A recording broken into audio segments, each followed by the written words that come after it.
Guys gold में आज रात इस महीने की सबसे बड़ी खतरनाक और सबसे बड़ी मूव आ सकती है क्योंकि आज रात एफओएमसी का ठीक रात 11 बजे डाटा आने वाला है और गोल्ड की मार्केट में बहुत बड़ी मूव आने वाली है। और मेरी एनालिसिस के अकॉर्डिंग इस वक्त मार्केट एक ऐसी डायरेक्शन की तैयारी कर रही है जिससे बहुत से ट्रेडर्स हैरान हो सकते हैं। लेकिन सिर्फ डायरेक्शन जान लेना काफी नहीं होता, क्योंकि अगर आपने गलत लेवल से एंट्री ले ली तो सही डायरेक्शन भी होने के बावजूद भी नुकसान हो सकता है।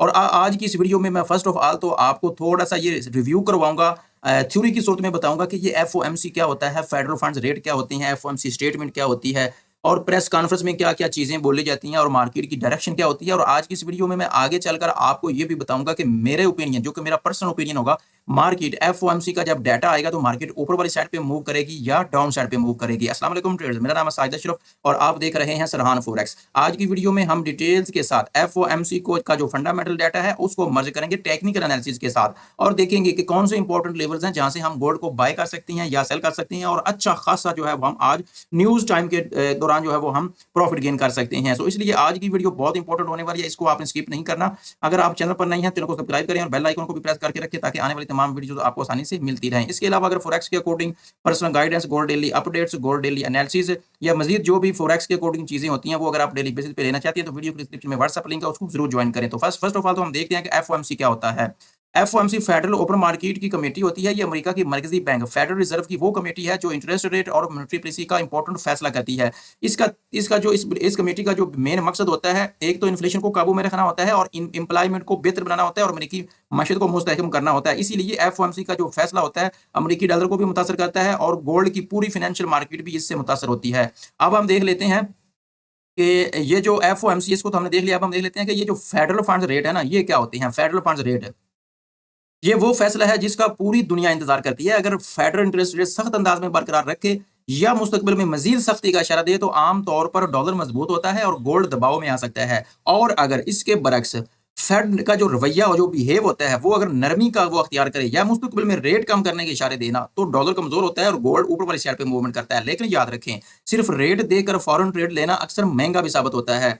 अब अगर हम एफओएमसी के स्टेटमेंट की बात करें तो मेरे नजदीक ये आज की सबसे इंपॉर्टेंट चीज है। क्यों? क्योंकि फेडरल रिजर्व सिर्फ फैसला नहीं सुनाता बल्कि अपनी सोच, अपनी राय का इजहार भी करता है। वो बताता है कि इन्फ्लेशन के बारे में उसकी क्या राय है, एम्प्लॉयमेंट की कैसी सूरत हाल है, इकोनॉमी मजबूत है या कमजोर है और आइंदा महीनों में इंटरेस्ट रेट के बारे में उसके क्या इशारे होते हैं। कई मरतबा इंटरेस्ट रेट तब्दील नहीं होता लेकिन स्टेटमेंट का जो लहजा होता है ना वो गोल्ड में बहुत बड़ी मूव दे देता है। लेकिन ठीक आधे घंटे के बाद एफओएमसी की प्रेस कॉन्फ्रेंस भी है, इसको भी अगर हम थोड़ा सा डिस्कशन कर लें उसके बाद हम चलते हैं गोल्ड की होम चार्ट की तरफ और वहां से हम देखते हैं कि हम कहां से गोल्ड को बाय या फिर हम सेल कर सकते हैं। अगर एफओएमसी प्रेस कॉन्फ्रेंस की बात करें तो ये फेड चेयरमैन की प्रेस कॉन्फ्रेंस होती है। इसमें जो मीडिया के नुमाइंदे होते हैं प्रेस कॉन्फ्रेंस वो करता है और मीडिया के नुमाइंदे उससे सवालों जवाब करते हैं। तो जैसे जैसे सवाल किए जाते हैं फिर उसके जवाब दिए जाते हैं तो वैसे वैसे जो मार्केट में जो ना वो अप डाउन या किसी एक साइड पे मार्केट की जो है ना वो मूवमेंट होती है। लेकिन एफओएमसी प्रेस कॉन्फ्रेंस के दौरान मार्केट किसी एक डायरेक्शन में मूवमेंट नहीं करती, कभी 1 मिनट 2 मिनट के लिए ऊपर कभी नीचे, इस तरह मार्केट में बहुत ज्यादा वोलेटिलिटी होती है। सो इसलिए इन चीजों से भी जो है आप थोड़ा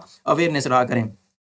और मैंने ये कई दफा ये नोट किया कि फेड चेयरमैन में जब सवालों जवाब मीडिया करता है तो अक्सर मार्केट की जो मूव होती है ना वो किसी एक डायरेक्शन में नहीं होती। ट्रेडर जो होते हैं वो सिर्फ फैसले को नहीं देखते बल्कि वो मुस्तकिल इशारों का अंदाजा लगाते हैं और उसी तरह मार्केट जो है वो मूवमेंट भी दिखाती है। और जो प्रोफेशनल ट्रेडर्स होती हैं ना, उससे पहले अगर हम रिटेल ट्रेडर्स की बात करें तो रिटेल ट्रेडर्स सिर्फ ये देखते हैं कि न्यूज पॉजिटिव आई है या नेगेटिव आई, बस इतना ही। लेकिन जो प्रोफेशनल ट्रेडर्स होती हैं ना वो आगे जाकर 3 और चीजों का भी जो है वो जायजा लेती हैं और इस तरह के सवाल भी पूछती है कि क्या एक्चुअल रिजल्ट मार्केट की तवक्कुआत से मुख्तलिफ है या सेम है, क्या प्राइस किसी इंपॉर्टेंट सपोर्ट या रेजिस्टेंस पर मौजूद है, क्या टेक्निकल एनालिसिस फंडामेंटल न्यूज को कंफर्म कर रही है। यही वो फर्क है जो एक आम ट्रेडर और एक प्रोफेशनल ट्रेडर के दरमियान में फर्क होता है। लेकिन हमेशा याद रखें, जो कि आपको कोई भी नहीं बताएगा, टेक्निकल एनालिसिस हमें यह बताता है कि हमें ट्रेड कहाँ लेनी है, लेकिन फंडामेंटल डेटा हमें यह बताता है कि हमें ट्रेड क्यों लेनी है। और जब ये दोनों एक ही डायरेक्शन में ट्रेड का कॉन्फिडेंस नुमाया तौर पर बता रहे हो कि गोल्ड की डायरेक्शन ये वाली है तो फिर इससे हमारे नताइज मजीद भी बेहतर हो सकते हैं।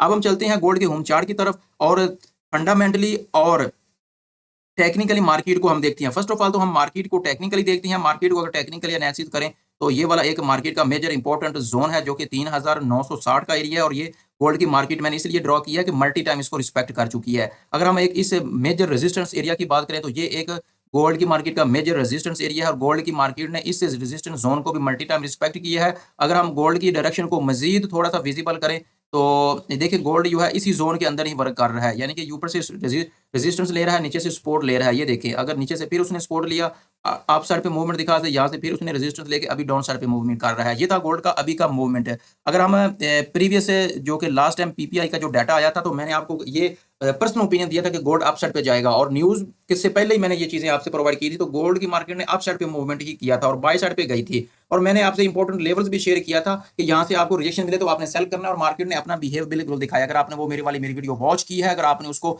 फॉलो भी किया है, तो आप अच्छा खासा प्रॉफिट भी आपने गेन किया होगा और आपका एक्सपीरियंस भी हुआ होगा। अगर आज की बात करें तो गोल्ड की जो डायरेक्शन है वो कुछ इस तरह की हो सकती है कि अगर न्यूज के टाइम जब एफओएमसी का डाटा आएगा, अगर मार्केट इसके आसपास होती है स्पोर्ट जोन के ऊपर, तो अगर गोल्ड थोड़ा सा नीचे आके रिएक्शन रहेगा तो सीधा अपसाइड पे मूवमेंट करेगा। अगर न्यूज के टाइम गोल्ड की मार्केट रेजिस्टेंस एरिया के पास होती है, तो यहां से रिजेक्शन लेकर सीधा डाउन साइड पे भी आ सकता है। लेकिन एक बात याद रखें, अगर स्पोर्ट जोन के ऊपर गोल्ड हुआ तो इसको ब्रेक कर गया तो सीधा तकरीबन 2000 पिप्स की जो है वो आपको डाउन साइड पे मूवमेंट देखने को मिल सकती है। लेकिन न्यूज के टाइम अगर उससे पहले गोल्ड मार्केट इसके आसपास हुई और इस रेजिस्टेंस को ब्रेक कर गई, तो आपको 1500 से 1600 पिप्स का मूवमेंट मिल सकता है, और आपका जो टारगेट है वो 4360 के आसपास ये वाला एरिया हो सकता है।